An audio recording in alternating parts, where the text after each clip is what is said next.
Welcome back. Those are our crunch time hits of the round. Thanks to Red Rooster. And let's cross live now to Canberra, where Hudson Young and Morgan Smithies joins us, boys. Just saw Ethan Strange get monstered on the weekend, but he got up smiling. He's a tough bugger, isn't he? Yeah, g'day guys. That's Strangey all over, mate. He's rock solid and he's been eating his veggies this year, and he's absolutely killing it, mate. And to play alongside him every week, it's an exciting time for me. Hey mate, how special was it winning the Minor Premiership in front of that crowd? It was amazing scenes, but how special was it holding the trophy up in front of your fans? Yeah, I think it was very special. It's not been done in, I think, 30 years. So to do it at home in front of the fans who've turned up each week, it was very special, mate, and something we're proud of.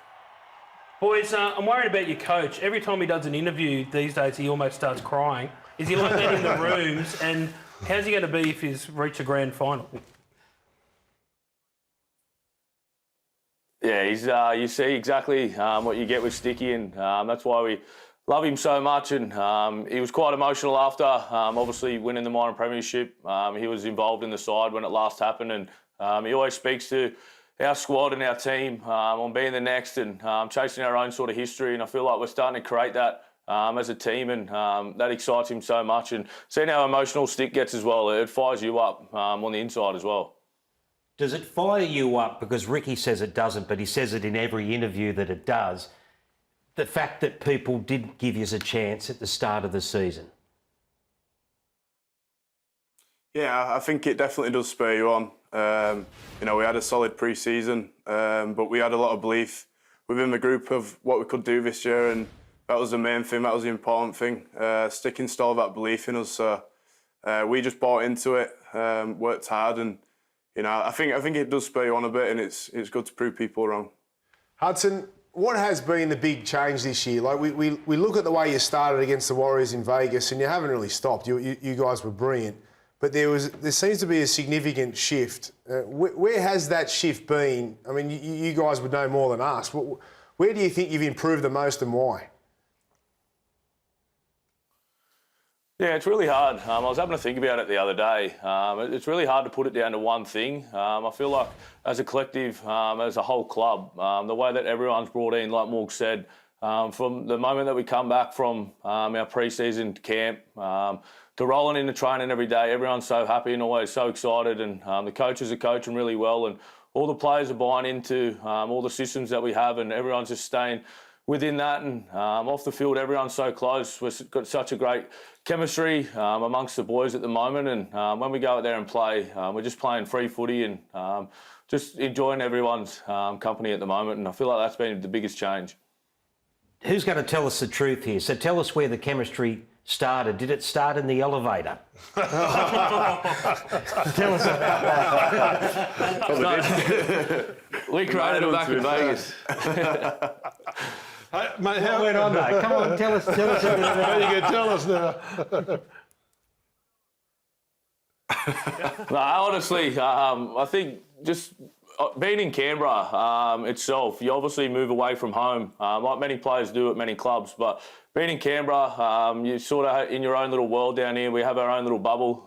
Everyone's such great mates. All the partners are really close off the field as well, so that helps as well. But whenever we organise a beer, the whole team shows up. Whether there's a coffee, there's always groups of boys doing things together, and I feel like that's a massive difference. There's no sort of groups doing things here and there. Everyone's always as one, and I feel like when you take the field, that sort of stuff matters.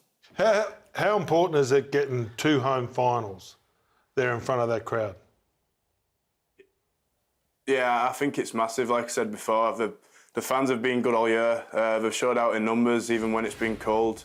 So to get it in front of them, it's a big boost for us, and it'll be good to play in front of them again. Obviously, we play away this week, and then we'll be back at home, so it'll be good to be back in front of them.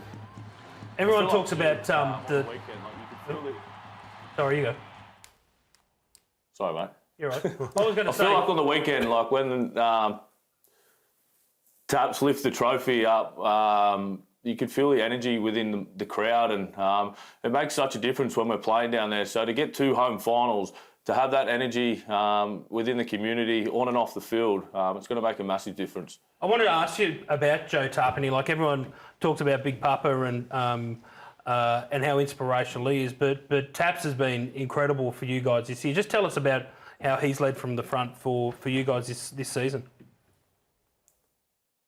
Yeah, Taps has been great this year. I think, he's a leader with his actions, but he also needs to speak when he does so. So, yeah, he just goes out there and leads with his actions, and, we go off the back of him. He steers the ship, so yeah, he's good.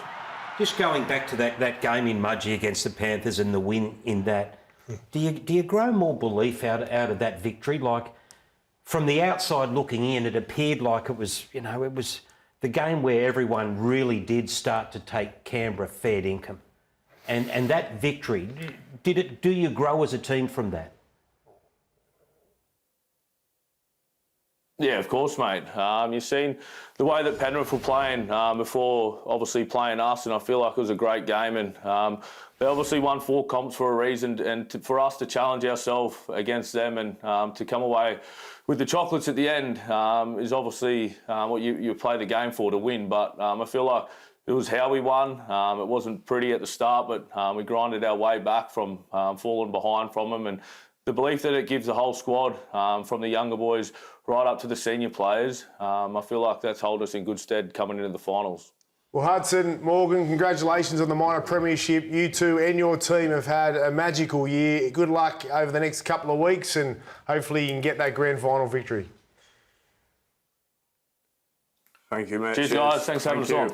2 legends, Canberra Raiders legends who have had a great year. Hudson, he just gets better every year. You talk about leaders, and you can talk about Tapine and Papali'i, but he's as bigger influence on that team as anyone. He's got a great mix in his game for a back rower.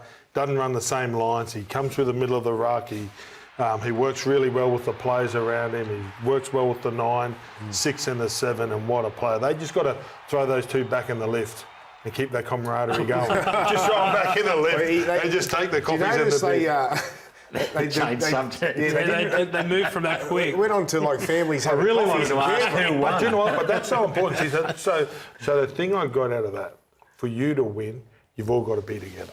You know what it reminded me of? The Melbourne Storm dynamic they've had for a long time in Melbourne, where their families and the players, they're almost made to be Because that's what to socialise and live out of each other's pockets to a degree and get along so well because they're in a different state, by themselves. And Canberra's kind of got that similar dynamic going on, right? And they kind of recruit that way too. Like when they're thinking of recruiting, they like to recruit a footballer but who's also the right character. Yeah. That's right. And it also comes from, where they come from, towns and that sort of stuff. That's why they work so well as a team. They can have a blue at the start of the season, best mates now.